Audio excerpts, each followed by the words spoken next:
Hi, it's your $2 Tuesday movie critic here today. Now, I faced a dilemma.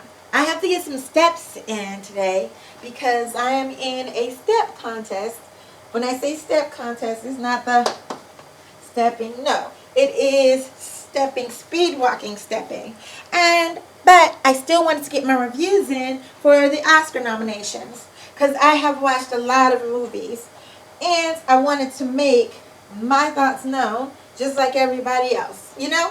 So I decided that I was going to walk in a place where I control the surroundings and I could still get my steps in. So this is what I'm going to do today. So I'm going to still do capture like the different categories and stop at those and do what I can. I have to start off by saying I started late because I was in no way wanting to look at pretty much most of these movies because they were all so they seemed, because I didn't know at the time, they seemed so daunting and they seemed like stuff that was very uninteresting. Even after seeing the previews for them, I was in no way wanting to watch them. But I was like, I'm a cinephile of sorts and I love watching movies and I haven't done it in a while, so let's go. Let's see, maybe I'm wrong. I was not wrong, in my opinion, I will say that much. Most of the movies I saw were depressing, sad, disappointing, and I don't know how they got nominations when there were so many other great movies out there to watch and nominate. I don't know what the Oscar people committee is thinking when they choose this movie. I would really like to know that, honestly. How do they choose the movies? What do they look for? And if it's all about name, because I believe a couple of these movies were nominated because of name, because that's what happened last year. Okay, so that being said, I will go into the nominations. I will go into what I consider to be the best movie in my opinion. And then I will also go into who I think the Academy will nominate for that category. So let's be quick about it because I am still getting in my steps. So here we go. First movie, actor in a leading role nominees. First one up, Bradley Cooper for Maestro. Now, I stand firmly about the fact that I don't believe Bradley Cooper is a convincing dramatic actor. I never have, I never will. Once again, he proved that to me in this movie. I had heard Leonard Bernstein's music before and I enjoyed listening to it throughout this movie. It was a sad combination of his odd voice, and this I'm talking about Bradley Cooper portraying Leonard Bernstein, where the voice changes even though he is an adult at the beginning of the movie, which is strange again that his voice changes so much. But his strange voice changes, starts off like being almost an imitation of Mickey Mouse in the beginning to all kinds of things. And his strange morphing face where he went from a young Barry Manilow to an old Jerry Orbach. And then, or his acting seemed like more of a parody in most parts, especially when he was the maestro and he was conducting his orchestra. That was almost like a Muppet, I just have to say.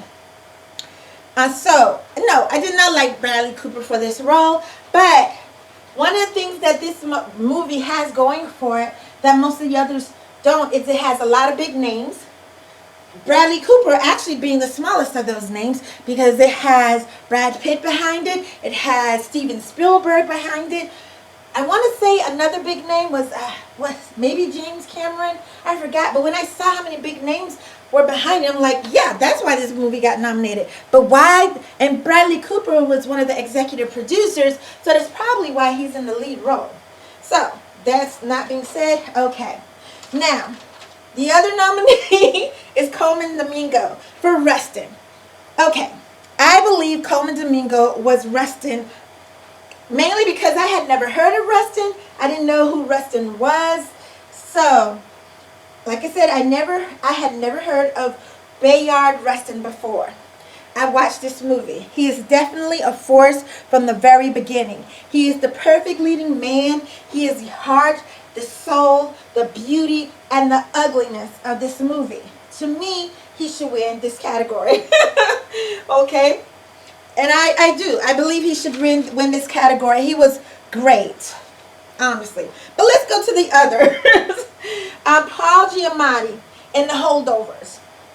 He did a great job portraying a cynical and rigid college professor, Paul Hanaham. I think Hunham or Hunham.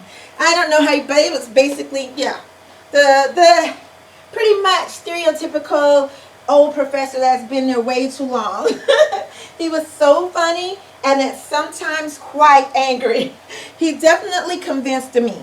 He is such a great adversary to those rebellious, mainly privileged young boys.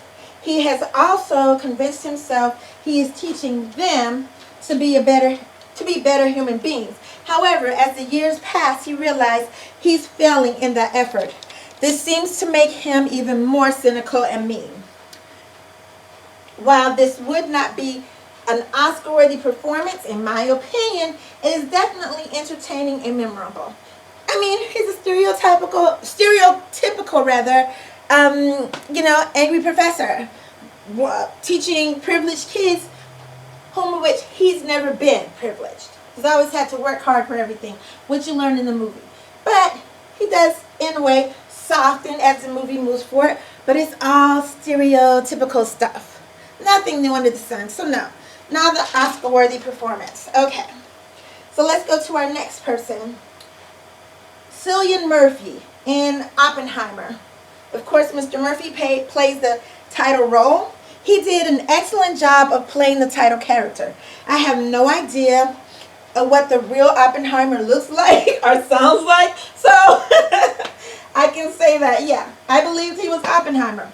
I do know whenever I hear his name, I will picture Cillian Murphy in his face, his body, all the character things that he portrayed. Murphy made this very stiff, soft-spoken, and technical scientist come alive to a new generation. Even though his character never seemed to be anything but mild-mannered, Murphy also was able to show the audience the inner turmoil Oppenheimer may have been feeling after the daily use of his creation. He was not funny or dramatic. He was more tragic and sullen. Somehow it worked with his character and this movie. Actually, out of all the movies, taking away Rustin, this was the second best movie that I saw in this category. Not necessarily the best character. And I did end up feeling sorry for the character and what he was going through. Alright, so let's go to the next character. The next nominee, rather. Jeffrey Wright for American Fiction. He plays Thelonious Monk Ellison, an author that finds his work being ignored and at some point segregated to his dismay. He plays the straight man very convincingly, almost too well, to the point where the only time he showed any personality was when he had scenes with Arthur, his manager, or his brother Clifford, played by Sterling K. Brown. So when he became this alter ego of the man that he's supposed to be, that wrote the book, and he's supposed to be so different, he really wasn't. And like I said, he just cursed a lot and he changed his voice to be more gruff. He did not have an Oscar-worthy performance in my opinion. He was mainly frustrated a lot and sometimes even mean, but never dramatic or poignant. No, never. Not in my opinion. The message was, and to a certain degree, it even kind of went over because there was so much other things going on. So, yeah. Let's move on. I believe that Colman Domingo should win for Rustin. Who I think it will be Bradley Cooper or Paul Giamatti. One of these movies was very popular and has been popular in the whole awards season, which is mostly Cillian Murphy with Oppenheimer. Not saying that it shouldn't win. It was a good movie. It wasn't my favorite movie. I loved Rustin, Anybody, I mean, I still think about it, and that's one of those movies that I would probably watch again just because it helped me to learn more about the people, more people from the civil rights movement, not just Rustin, but he also talked about the teenagers that were mainly his committee that helped him get everything started, and the ones that he organized. It was just a great movie. I can't say enough good things about it. Everything else that happened with Oppenheimer, I mean, it's one of those things where it's mainly about him and his big sorry to the world. Sorry I created this atomic bomb that is still, the bane of our possible existence.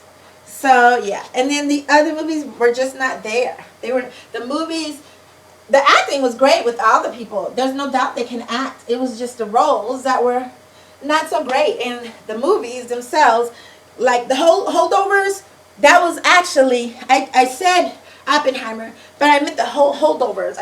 Holdovers was actually my second favorite, but we'll get into that when we talk about best movie. But those are who I think that should win and who the Oscars will probably choose to win. Congratulations to all the nominees, and yeah. I hope to see you on the next review.